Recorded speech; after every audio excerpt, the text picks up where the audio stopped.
Okay, we've got a final talk before lunch. I think I must be on to my 10th mispronunciation, but I think I've got Torbjörn Lahrin here. And he's come to talk to us about standardization for IoT, local digital twins, Metaverse and CitiVerse. So hopefully you'll try and pull all that with talks together. And you're an independent standardization expert. Thank you. Thank you very much.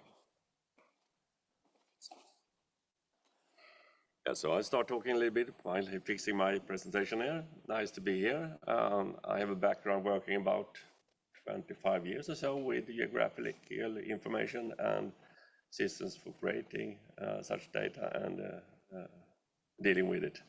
I was very interested in hearing the presentation about our road networks. I was working also for 15 years with digital road networks in the municipalities of Sweden, supporting NVDB and for bicycle and cars and pedestrians, and also I was working with accessibility tool for visually impaired and blind people, navigation as well. So I'm very happy that we are engaged in Sweden now in accessibility aspects of CitiVerse. We're having a little bit technical problems right now. Yeah, okay. Activering now. Should we say yes? Maybe he should.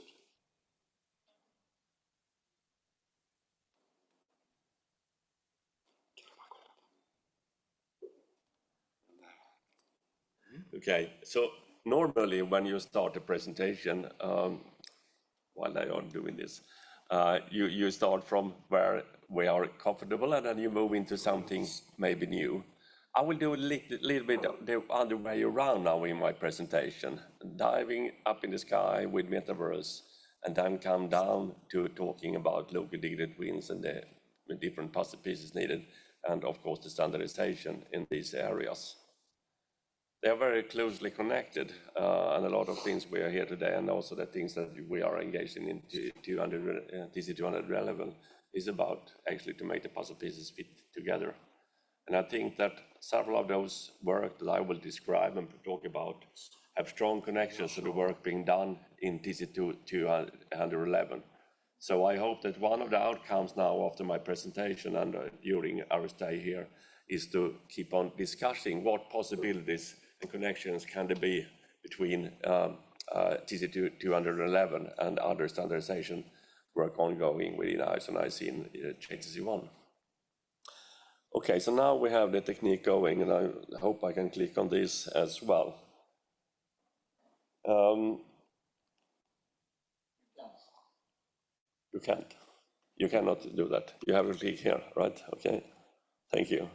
So this is a little bit of the agenda for today. First, I will talk a little bit about the standardization landscape for Metaverse, CitiVerse, local digital twins and IoT, and also try to explain how these things fit together.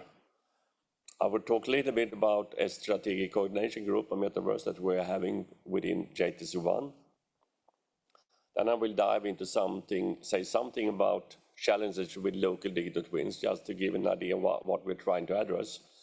And I would like you to listen very carefully to that, because I think you can add a lot more things that you have seen and understood in the challenges with local digital twins. So I'm just scratching the surface and would very much like to get more input from you. And then I will talk a little bit what we are doing in a joint working group between JTC1 and SyC Smart Cities on these local digital twins and the standards for those. And I will end up by talking a little bit about reference architecture and how they are valuable and created and being used. So to start a little bit about the standardization landscape for Metaverse, CitiVerse, local digital twins and IoT. And as I said, now I dive in this big elephant from the top instead. So starting, what standards are being or needs to be developed for Metaverse, CitiVerse, local digital twins and IoT, and how are these related? And to understand this in the standardization work, we have been discussing this from the perspective of Metaverse subspaces. There's many ways to describe Metaverse. There's many opinions about what Metaverse is. And this is also one of the reasons that there have been made a lot of investments in the Metaverse domain, but so far very little return on investment in this area. And my strong belief is that we have been lacking the standards needed for bringing puzzle pieces together. No one wants to invest in a technology without understanding and knowing that that will last for a long time. So there's really a strong need for coordination of the standardization in this area to make it possible for us to further develop the area. So the idea of subspaces here is a little bit that the character of Metaverse will be dependent to a very large extent on what the Metaverse is supposed to reflect. And the first kind of subspace is when you have a purely fictive Metaverse subspace. So that is something that you create, like it could be a fantasy, it could be something looking like the real life, but it's just fictional, but it has no connection with the reality. And that gives you a rather high degree of freedom to create whatever you want, fantasy. And you can also use tools for just making graphical stuff, right? You don't have to care about reality at all. And then you have also a kind of Metaverse subspaces where you actually integrate that with a limited real life space. As you saw in the presentation of Eric, when he was walking around in the arena, then you might have just a tool, and then you build that with tools like BIM models and things, as we are discussing here. But it's still limited. It could be a vehicle, it could be a train or an aircraft or something like that. And the third kind of space is when we try to integrate Metaverse with a geographical area that is larger, then other things could come into play. And this could be like a part of a city, a whole municipality, a region, a country, or potentially the whole world. We want this to be connected, all these, and that is a sub-topic of itself, to get them connected. And of course, many of these subspaces will also be a mix of these. You might have a real place, but you put a dragon into it to get the fantasy stuff. So, I mean, there's a lot of things, but this is a way to divide it to actually get it more understandable and see also what kind of technology do we need for the different subspaces.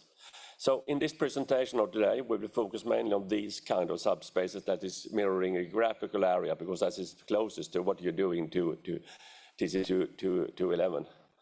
And this is also the base for CitiVerse and could be seen as the most complicated use case for Metaverse, thus placing the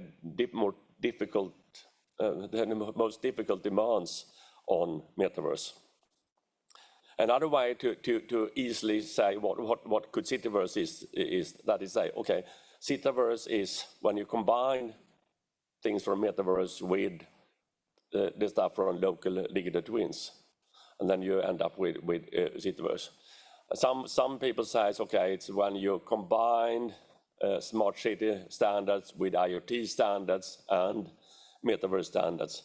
So there's many ways to look at this, but regardless, I think Eric gave an excellent introduction to this and showed what CitiVerse could be about. And now we're talking a little bit about the domain of standardization.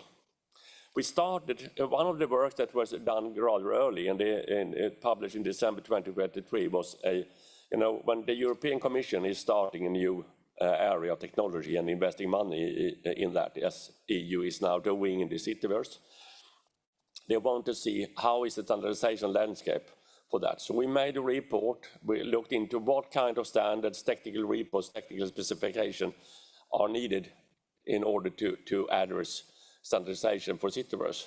And we came up with about 350 standards and reports and specifications that needed. It's not sure that all of them are needed, but you need to look into them in order to create standards for CitiVerse. And we have been working on the fourth edition because this was not taken in consideration user cases. It was purely the base stuff. So if we should talk a little bit about the building block for this user case, the most difficult user case of Metaverse. Well, that starts, as we have been talking about here, very much with a large amount of data we have in the public sector, and we have been covering some of those data sets already here in the presentations of today. But all this kind of data is now being combined with real-time data by IoT, and need to be combined. And IoT data is not meaningful, often not meaningful if you don't combine it. I mean, if you measure something in a building and you don't know what room and what place, and there's a lot of things you need also beside just the measurement, but you want to combine this. Then we have been talking already today about the need of interoperability, and that these data sets are not just only copied somewhere else, they need to be in interoperability toward the underlying data sets that you need. In the European Commission, there is work ongoing with something called MIMS, the Minimal Interoperability Mechanism, trying to add these things. And also the whole idea about data spaces that we touched on earlier is also about trying to gather data in a way that is interoperable toward the underlying data sets. And I say that because one way maybe to address the problems we have when we try to build our local digital twins is to use this kind of mechanism that data spaces is providing us with. You can, of course, and we are building local digital twins in other ways now because we don't have the data spaces, but data space is actually aiming at gathering data for, among other things, build local digital twins. Of course, it's also the way to gather data to get uses for AI, but I would say it would be better to gather this in a local digital twin and use AI on the local digital twins than using AI tools directly on the data spaces. So local digital twin is important here. But there is challenges, of course, here. We don't have to have one local digital twin and in one city. We need to have that interoperable with the city next to us, because we want to be seamless, have seamless interoperability between one city and the other. And furthermore, it's not just that, because we might have a local digital twins in the city, but then we have the industry creating another local digital twin for the same area. Maybe the public transportation companies creating another digital twin. So we also need interoperability vertically between these local digital twins. And that's just placing demands on this. I will get back to that, demands on local digital twins. But this is actually a necessary base to work with Metaverse and CitiVerse. Of course, you could say that you can create a virtual world for geographical areas without making use of the local digital twins, but that would be rather meaningless, because the user cases and all thing you want to do with CitiVerse is coming from the usage of all the data you provide into this world. And if we so Metaverse will and CitiVerse will, to a large extent, will be built on local digital twins. Now you can turn around and say also, why do we need CitiVerse? We have the local digital twins. Can't we do a lot of stuff there? I think Eric answered a bit of that question. But imagine in the local digital twins, I mean, most of us here are used to using GIS tools, right? We know that there's lots of menus and buttons and things, and some of us are using them or are familiar with them. Many other users outside our group is not so comfortable about using these GIS tools. Well, for sure, they have a map on the mobile phone and they can use that, but not with a lot of menus and buttons. The environments for the local digital twins, well, we need experts like Eric to run them for us. I mean, they are like a GIS tool, but in cubic, 10 times as complicated. So they won't be accessible for the broad group of people. But by using the Metaverse ideas and letting people step into the world as if you were in a computer game, you can make all the data and all these things available, visible for people, like the accessibility things that Eric was showing. Instead of having people looking at data and tables and pressing menus and buttons and things. So that is the reason to actually reach out with all the stuff we are gathering here to a much wider audience, and hopefully they can access that through to the uses of CitiVerse. Now, What standards do we need then for this? Yeah, let's start it with the purely fictive metaverse subspace. Then we have some standards here. We have I have to turn around here. We have like the avatars that you need to go into the world. That is also for fiction. All the interactivity, visualization, image graphic, things like spatial web to address specific points in time and space. We have a lot of other things, accessibility that needs to be built in from the start, as you were talking about. Inclusion. We also have the multilingual issues. We can't expect everyone all over the world in this seamless world to speak English, so we need to have translation on the fly. We need things like privacy, ethics, trust, and authenticity. If you are to enter this world, you need to be sure that your credentials are kept safe, that you can trust the content that you meet. You will know the origin and all. If you consider fake news, but in these kind of worlds, well, you need to have deal with IP rights. A lot of content will be generated by generative AI and need to be dealt with. So there's a lot of things here that comes into play. Haptics and wearables, how to actually interact with this world. A very interesting area. I also met the chair of SC 43 dealing with brain computing. Well, it's about letting people, I mean, they have people that couldn't move, couldn't talk, but by the use of modern technology for this, they can actually interact with the computer, speak with their family, and move an avatar. So they might be able, it might be someone somewhere else in the world, never before able to even move outside their own bed or room. And all of a sudden they can visit Göteborg and have a virtual tourism in Göteborg and meet other people and experience. So that is very thrilling possibilities with this kind of world. But it takes something to connect also those standards with what we are doing here. Gamification will be very much present. Chatbot for dealing with the computer-controlled avatars when you meet things like you could have like a psychiatrist, you can have the public authorities answering questions in building permissions or whatever thing you want to interact. And then you need chatbot functionality. In the pure fictive metaverse space, it's only virtual reality that is of interest. I mean, you don't have an augmented reality or mixed reality. You purely have the virtual stuff. But economic transactions like cryptocurrencies, and then we have like several application areas in the green stuff here. Virtual 3D meetings, education, online shopping, healthcare, well-being, games and entertainment. There are several application areas for the pure fictive metaverse subspace. If you move then into the next area here, where you actually have a metaverse subspace mirroring a real place, yeah, then you get some other areas. All of a sudden, you are getting into this BIM that we have heard another presentation about, because you need that for creating and showing this. So this will be built if you're using BIM models. Now it also makes sense to bring in the augmented reality and mixed reality.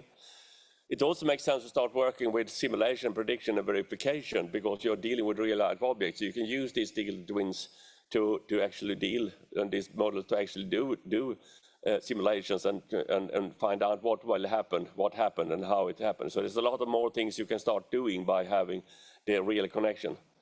But in order to make this happen, you also need to have a connection to the underlying world. So you need a digital twinning of the real object, and you need interoperability toward underlying data, and you need the IoT functionality, because the twinning capability is brought to this environment by using IoT. And then you also have several other application areas here. You can work with start working with sustainability in different smart public transport and smart mobility, robotics, emergency fighting, and remote assistance, public safety, and a lot of things in public buildings and public areas. And also you need to from this environment, and that's also why you need IoT, because you want to control real-life objects also from this. And that's also done by IoT to actually steer and control real-life objects. And then you need not just to hook on some IoT sensors and IoT actuators. You need a thorough IoT platform also that is integrated into this, because you can't just, that's a whole world of itself, dealing with IoT stuff. And then you end up finally with the full scale here. And then all the things that you are working with here, the whole geographical data stuff is coming in here. Big data, there's ways a lot more data into this and to the other kind of subspaces. And now city information modeling is also coming into play. And there will be many more application areas. So the commercial interest for this kind of subspaces will probably be much higher than for the other subspaces, even if those are also present. But that is putting demands on what we are doing and how we are creating this to make the foundation for all these kind of application areas. I try to bring up my phone so I can speed up my things a little bit. So there's a group within JTC1 that is called SED2, Strategic Coordination Group on Metaverse. That is given the responsibility to try to coordinate all standardization work. Earlier it was for Metaverse. Now we decided last week to also include CitiVerse. We have had about 30 meetings so far. I was assigned convener for this coordination group in May. And from last week, we have also decided that the national bodies of JTC1 has the possibility to participate. So before that, it was just the chairs of the subcommittees within JTC1, but we thought that it was valuable to also bring in to the national bodies. And so we will try to form relevant joint work groups both within JTC1, but maybe, and that we could discuss, between TC211 and other relevant committees, if that is something we need to do to get these things in place. We made a report on who is doing what on standardization in Metaverse. So there's a lot of organizations outside ISO and IEC also doing stuff on Metaverse. We are reaching out to those, trying to bring their work into consideration. I think the slides are shared afterwards, Elena. Yeah, so you don't, if you want to capture this, you can get it afterwards. And don't be afraid now, because now I'm showing the last picture of these coordinations. So now we have tried to start mapping those committees that needs to be involved. And you see that TC211 is also on the screen here, but there are one or two committees more that also need to coordinate their work in these areas. Some of the challenges then with local digital twins. Well, this picture, you know, the horizontal and vertical alignment seems very nice, but all of us know that this is not the reality. Today we build this with so many different tools, in so many different ways. We don't have interoperability today. Not between the different kind of local digital twins, not toward underlying data sets, not with IoT operating systems, and not from the local digital twins and the daily operating systems of cities. That's limiting the uses of these local digital twins. So that is also complicating, of course, Metaverse. We know that we are building these kind of local digital twins with GIS software, game engines,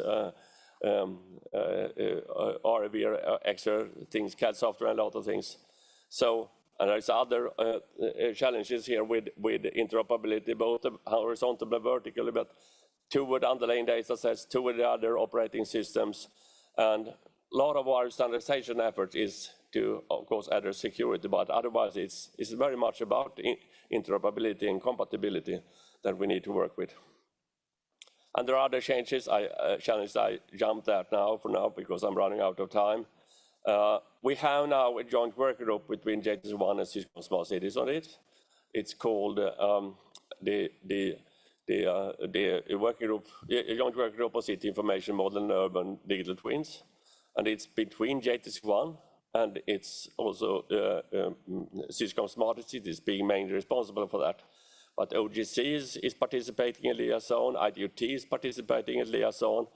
There is other committees engaging as well, and I would say that, well, TC211 should be active here as well. So let's discuss how that could be done. I think that is very important.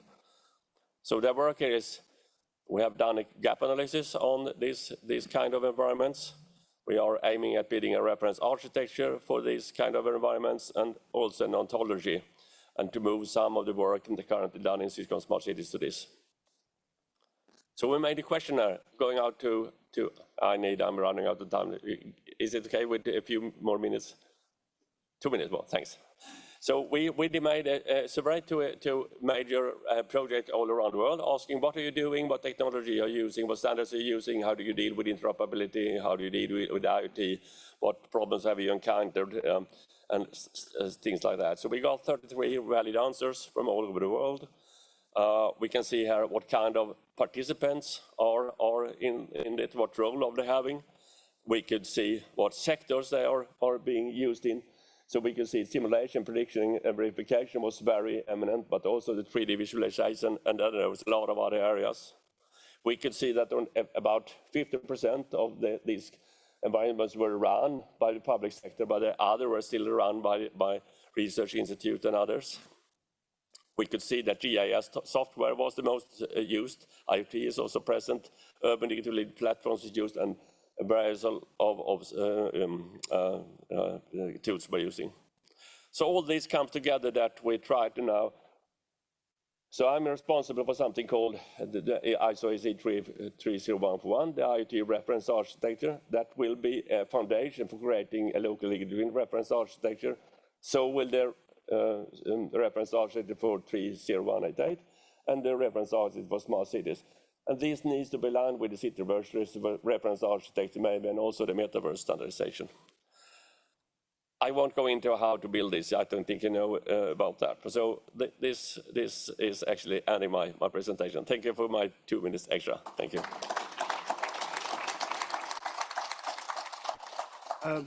That was really thought-provoking. I did like the way that you built everything up so we could see where your thinking was going. The one word that kept coming into my head was interoperability. I think you mentioned it lots and lots of times. And a few times also. Yeah, and I think that's a real concern for us at TC211 is interoperability. It is lunchtime now, but I will take one quick question if someone's got one. No, we all want our lunch. So there's plenty stuff to think about and have a chat over lunch. So we'll be back here at 1:25. So for people online, it's just under an hour, and we'll be back here for the afternoon session. So thank you very much, Torbjörn. Thank you. Thank you.